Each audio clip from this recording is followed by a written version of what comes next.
The Call of Duty Squid Game crossover is here, and they have truly captured the very essence of Squid Game.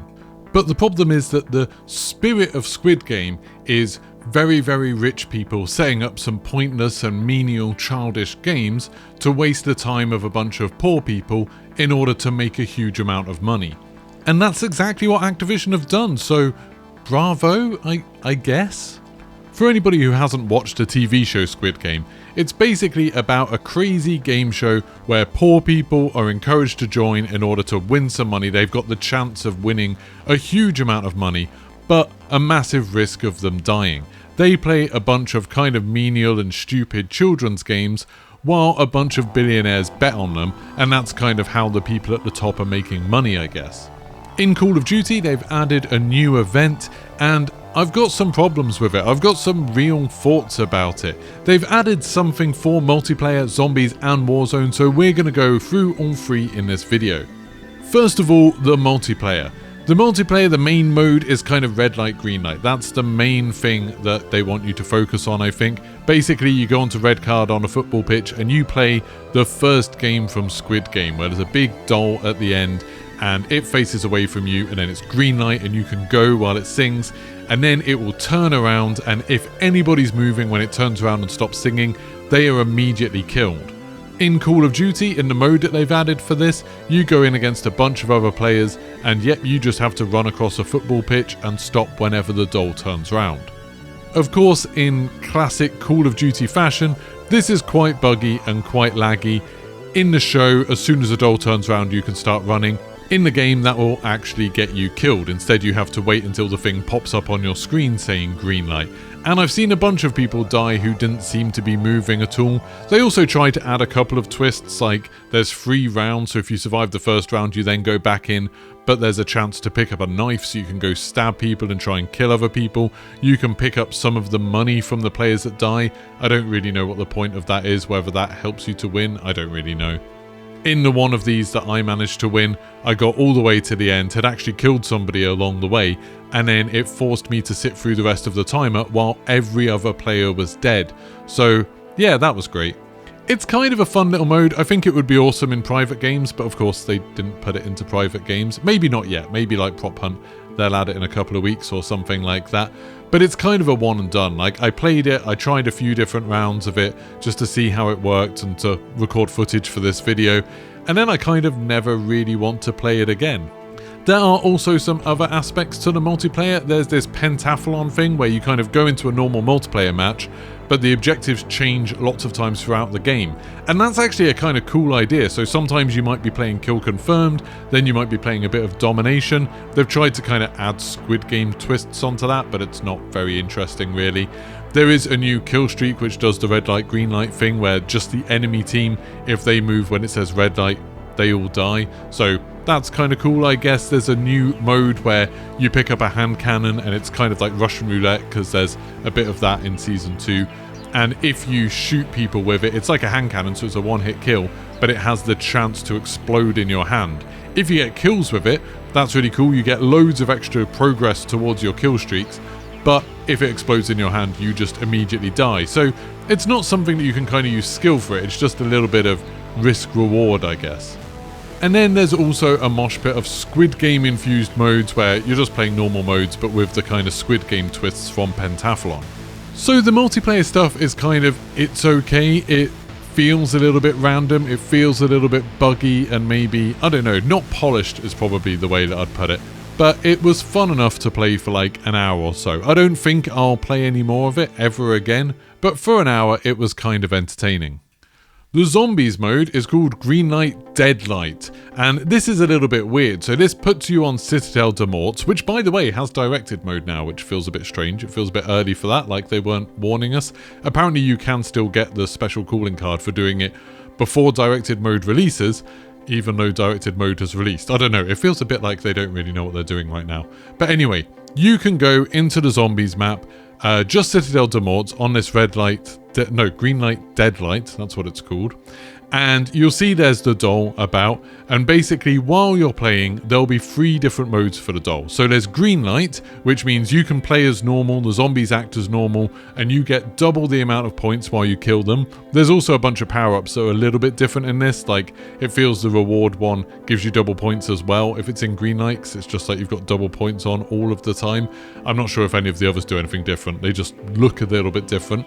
Then when red light comes on, if you move, you don't die immediately, so that's good, but you do lose points incredibly quickly. Like, if you ran across a room, you would lose thousands of points, which is absolutely insane.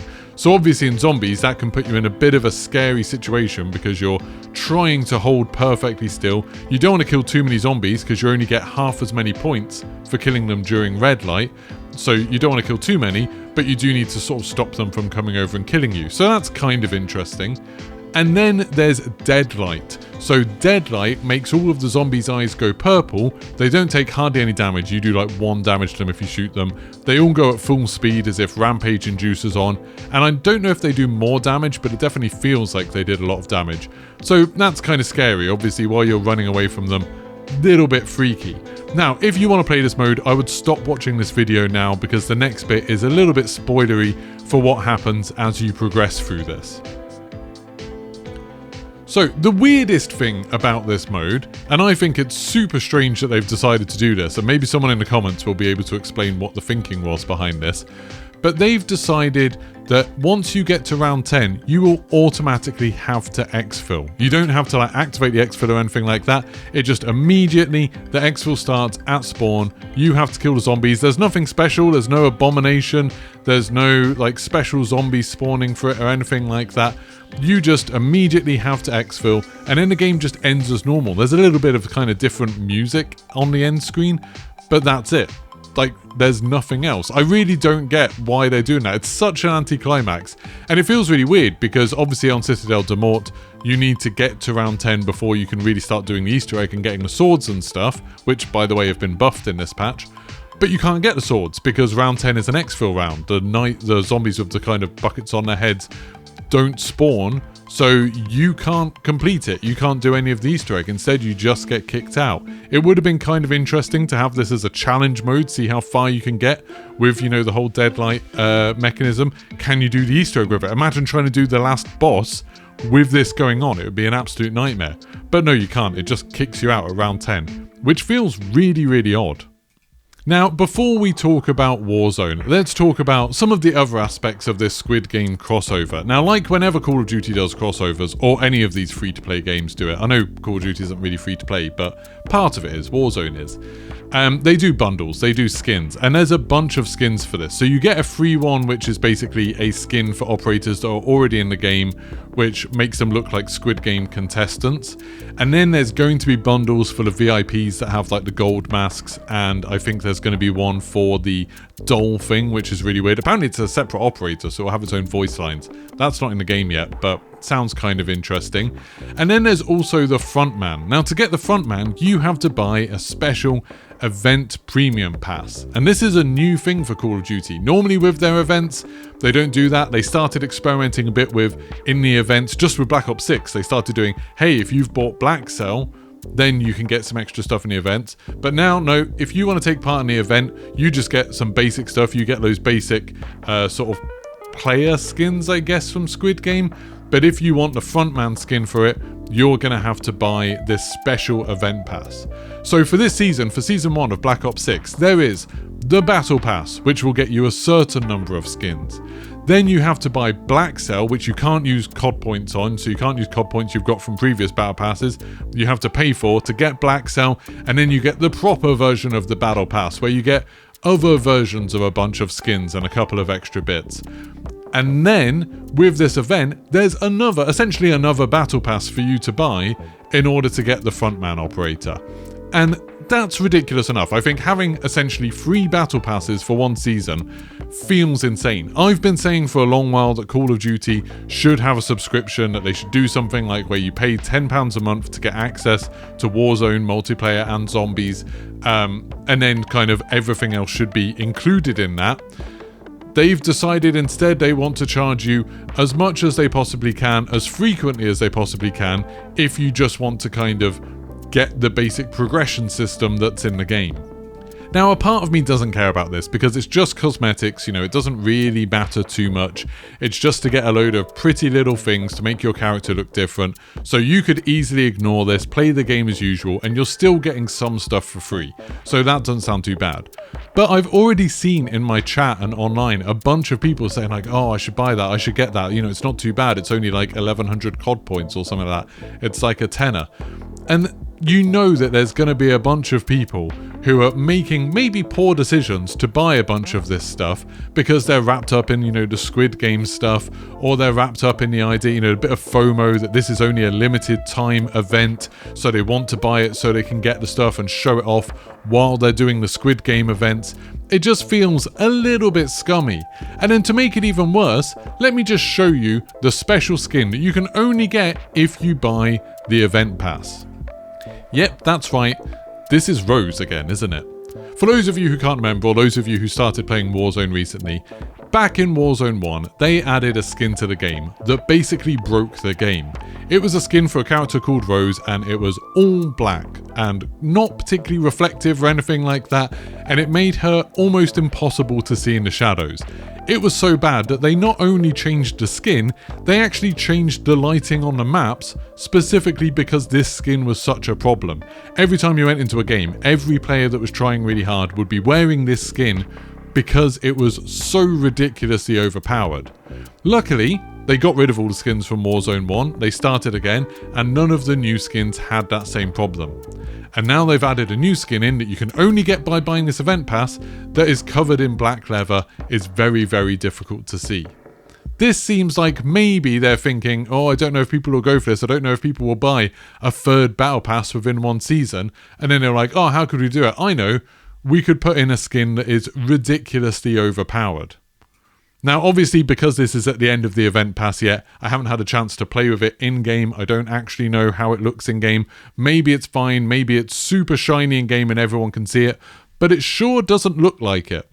What I'm saying about all of this stuff with the bundles is basically that it's very easy to be cynical about it. It's very easy to look at this, and I'm speaking as someone that I think probably sticks up for Activision, a billion-dollar corporation, way more than I probably should. But I'm often saying like, oh, you know, give the developers a break. I think they're trying their best. I think they're genuinely trying to make a game that's fun, and making games is really difficult and all that sort of stuff. But it's kind of hard to look at this and say like, yeah, they did this with the sort of making the game more fun in mind. It really feels cynical that they were like, oh no, this is only going to be during this event. You're going to have major FOMO. This is going to get a bunch of people to buy an event pass. And then once someone's bought an event pass, they're going to be like, oh, well, I'll buy other event passes. I've already bought one. You've kind of already got over that mental hurdle of, should I buy this one or not? You know, should I buy a third battle pass in a season? They're making it so it's like, yeah, I mean, you've already bought one before, so why not buy some more in future? I made a video yesterday talking about the fact that, you know, Call of Duty's player base seems to be shrinking a little bit. And, you know, you could think, again, maybe being a little bit cynical, that with a player base that's shrinking, a game that maybe people are thinking is a little bit less fun than it used to be, that they could try and do things to make the game more entertaining maybe, to bring more people in.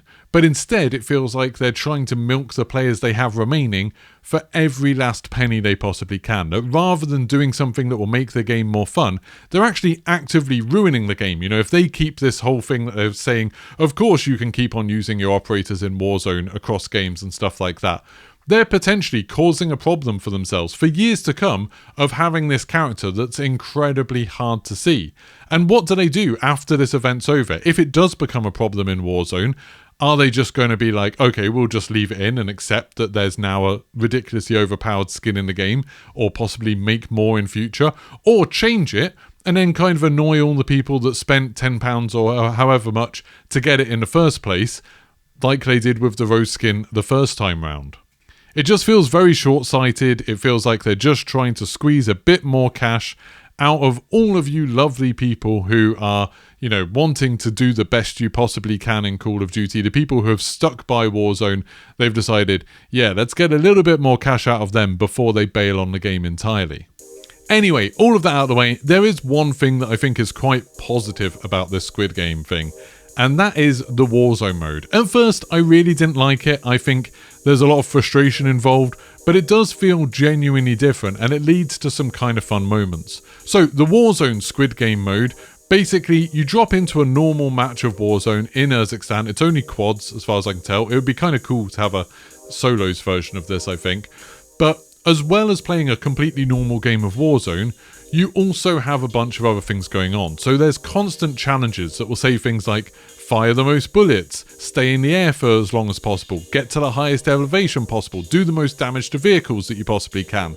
And then the bottom teams on that challenge get eliminated. They just all get killed, they're immediately kicked out of the game. So while you're playing a normal game of Warzone, you also have to be thinking, oh okay, the challenge right now is to use as many kill streaks as possible. So we need to try and get to a buy station to buy some kill streaks in order to be able to do this. Or there'll be one to go capture crates, so suddenly you have to leave your position, leave your normal rotation to go and try and capture these crates. There's some really interesting things that completely change the way you play the game. And on top of that, it also does green light, red light. So every now and then you'll hear green light, red light, and if you hear the dolls singing and then you carry on moving, it will immediately kill you, which is obviously a bit of a problem. This leads to some super fun final zones where there's loads of stuff going on. You're trying to handle fighting the other team, knowing when you can move and when you need to stay still, as well as completing objectives. Now it does again feel quite anticlimactic. It doesn't feel very polished. There's like no fancy ending or anything like that. The whole thing feels like it's a little bit rushed, like they just rushed to get it out around the same time that Squid Game Season 2, I guess, launched. But it's a super interesting idea, this idea of having multiple objectives that you have to do, because it's not just like a lot of the other objectives in the Warzone limited time modes where like if you do them, like the Christmas trees, if you do them you get a bit of extra loot or you get a bit of extra cash. This is like, if you don't do them you will die, so everyone has to adapt the way they're playing. It can be super frustrating, it can feel incredibly unfair, but it does kind of make Warzone interesting, which is something that I've wanted for a long while. This is the one part of the whole event that I think I will play some more of, because I think this could be super funny.